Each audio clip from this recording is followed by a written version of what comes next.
And if anyone had any doubts if Blake Lively was taking over another simple favor, here is all the evidence.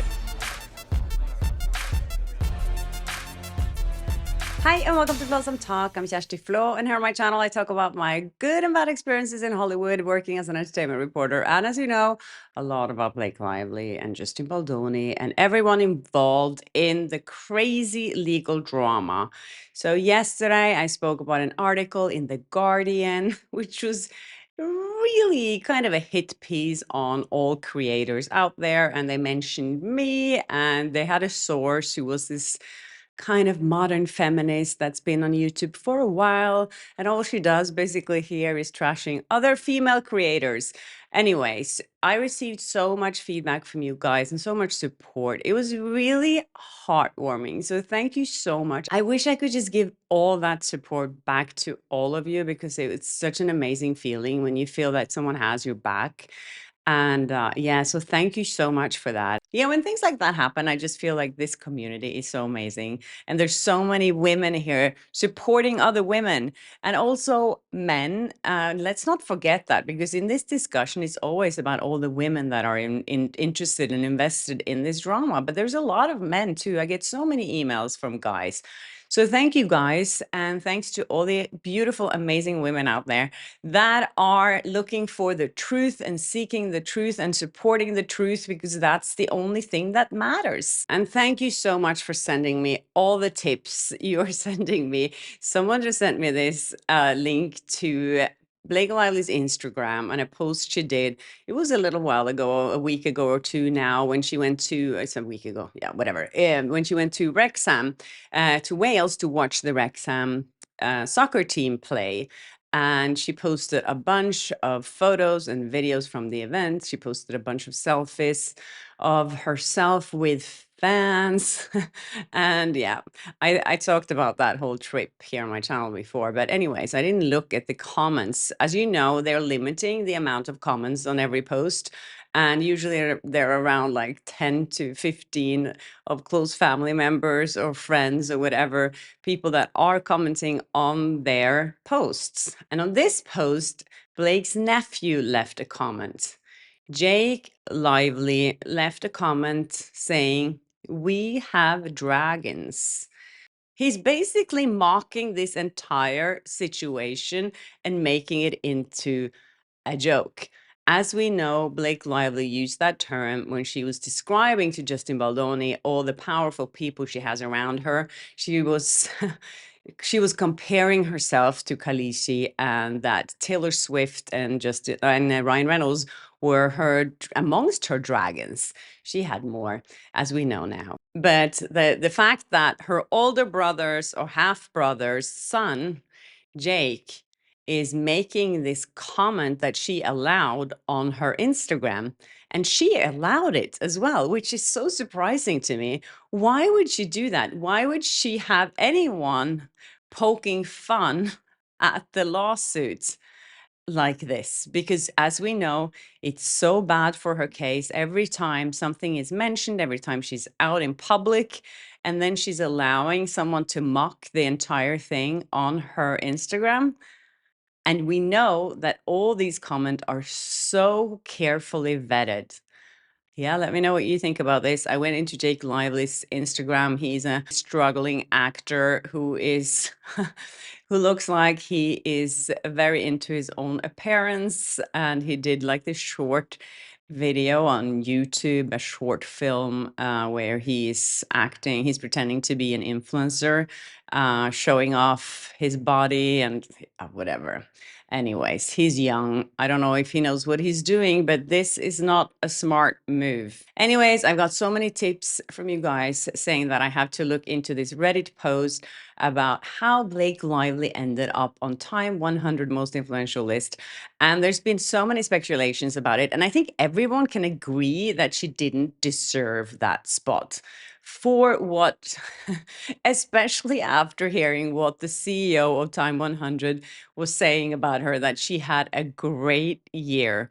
So here there are speculations that Ari Emanuel, the CEO, he's not the CEO anymore of WME, the management company that represents Blake and Ryan. He's a billionaire, that he had a play in this, that this is his doing, which I am sure it is. That's his job. So why wouldn't he push for this? And the thing is, when with people like him, they're so powerful. He has so many other clients. So for him to push for her, he can even sell them a package. He's like, oh, you put Blake Lively on the list. I'll give you this person. I'll give you an interview with this person. I'll get you Ryan Reynolds on stage for the event. That's how these things work. So that is not a surprise to me. I'm not going to claim that this is facts because I haven't seen any proof of it, but I think it makes completely sense. Okay, and this article, thank you for sending it to me. I've missed this. This is an article in the Hollywood Reporter.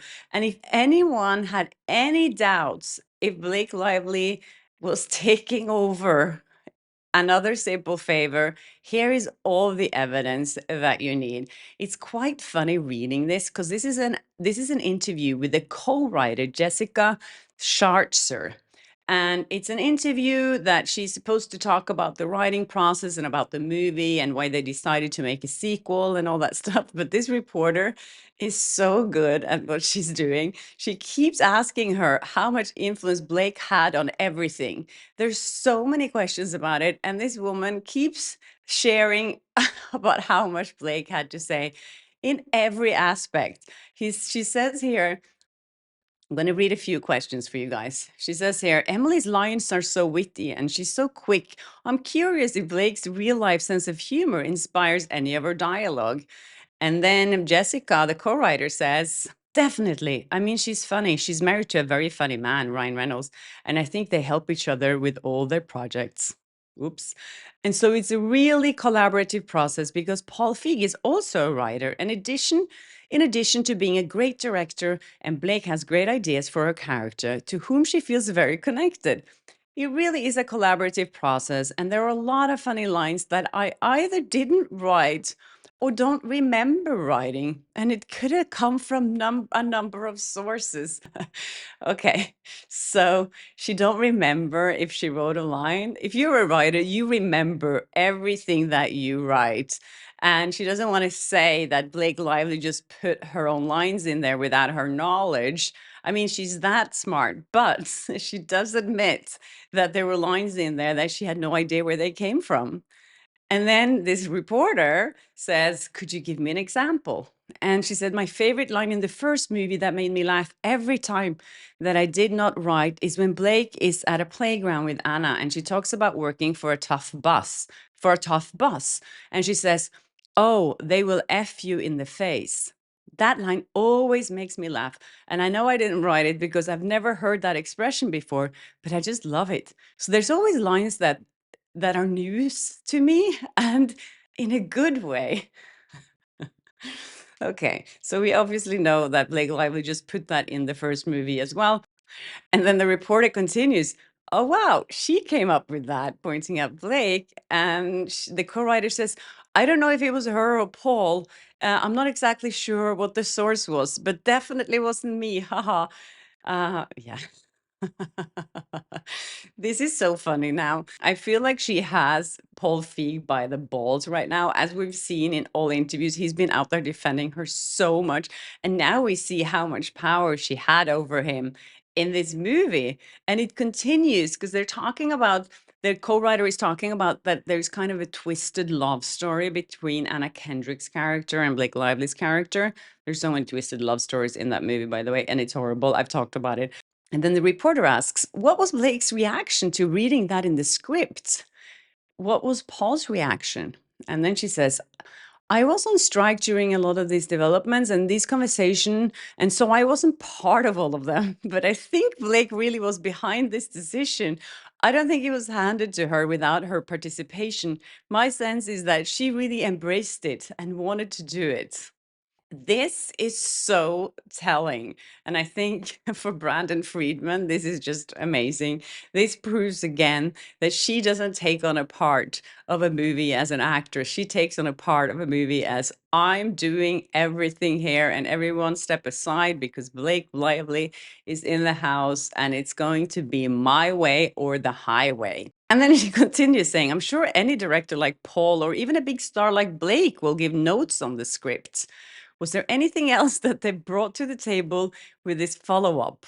I love this journalist. She's really asking all the right questions there. And she says, yeah, one other thing that was really fun and that I didn't know about going into the writing was this cottagecore phenomenon.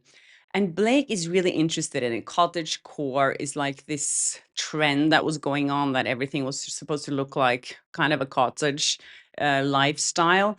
And she says, and Blake is really interested in it. So she brought that idea, which you can see in Charity's character. Charity is one of the twins of Blake Lively's character in the movie. And that she dressed in this really old gingham dress. And she has this hairstyle that's really retro. And that came from Blake directly. She really is interested in cottagecore. And I just didn't know what it was when she brought it up. Yes. So she didn't just have a saying in the writing, she, of course, had a saying in the costumes. And here we go. I wanted to ask about the fashion in the film because Emily's extravagant style adds to a lot to her character. Did you envision any of the looks for her character when writing the script? And did Blake have a say in additional costumes? It's like I feel like this reporter is working on the cover for Brian Friedman here. Anyways, and she says, Blake had a massive say in the fashion. And I think she had a great collaboration with our amazing costume designer. She always collaborates so well with people. I always knew that the character was glamorous in the first movie, but I also tried to stay in my lane. Some people stay in their lane, obviously. I'm not a costume designer. I'm not a fashionista. I'm not part of that world. And so I will indicate the feel of what somebody looks like without getting too specific about the items of clothing. Because I know the costume designer and the actors are going to come in and they're going to come up with something better than that. I can imagine. So she's basically saying that I don't know what I'm doing here. So if Blake took over, that would be a completely natural thing. And I would love that. And then the reporter mentions that big hat that we've seen in the trailer. If you haven't seen the movie, she's wearing this humongous hat, and she's asking about the hat. And the co-writer says that that wasn't part of her costume, and she found it shopping in Capri and bought it, and they put it in the movie. So that was a discovery while they were on set. And then she asked the real question at the end here. She's saying, has the noise about it ends with us been a distraction surrounding this film, and how has it affected you? And big surprise, she doesn't feel at all that it has affected the movie. She says, I haven't experienced it. I feel for what she's going through right now. But last weekend we had the premiere and it was just a celebration about the work and the film. And that noise didn't really come into play as far as I could tell. She maybe didn't read the news.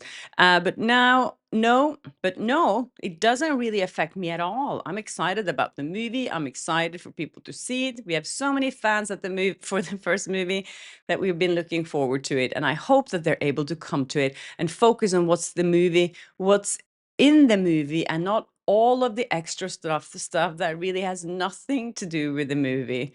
And for her sake, here people have been also focusing on the movie and how bad it is. It is such a bad movie. I've talked about it here. It's got so many bad reviews. To me, it's one of the dumbest movie I've ever seen. The plot, the twists are so stupid and really gross. And the dialogue is terrible. And here, there is actually an article in New York Post pointing out that there were big errors in this film as well. There is a scene where Blake Lively kisses herself. She's kissing her triplets, one of her triplet sisters in the film, the one that wears cottagecore clothes. She's kissing her. And some detail-oriented viewers noticed that when you saw Blake's character from the front, she was wearing a pointed earring in her left ear, but when the camera cuts to the other perspective, she's suddenly wearing a hoop earring instead. And people are pointing out how incredibly lazy it is. Someone said here that the most annoying thing in movies, even when the hair is moved another way or something, it looks like a bad high school production. Someone else was saying, "Oh my God, I can't unsee it now." And someone else said, "How did they not notice this when filming? That's so crazy." That to me is so crazy as well. You have a stand in there for you, and you're not dressing that person exactly the same way as the person you're supposed to be a stand-in for. I mean, it's just, I mean, it's like so lazy. And as pointed out myself, something I noticed that is so dumb is that both the twins have Blake Lively's mold on their face at the same spot. There are no twins with identical molds on their skin. I remember in school there were twins, and the only way I could actually tell them apart was that one had a mold in her face and the other one didn't. So that's impossible that they would have a mold at the same spot just because they're twins. And I think that's also just like laziness. Anyways, that's it for me today. I am going out to enjoy Mallorca a little bit today. I'm going on a boat trip if it's not too windy here later. So yes, again, thank you guys so much for all your amazing comments on my latest video, for all your sweet words and kindness. It really creates this safe and amazing community here on YouTube, and I really, really, really appreciate it. So thank you from the bottom of my heart. And if you haven't subscribed to my channel, please do. It really helps me. And of course, hit the notification bell so you don't miss an episode of Flawsome Talk ever. And I'll see you in my next one. Bye.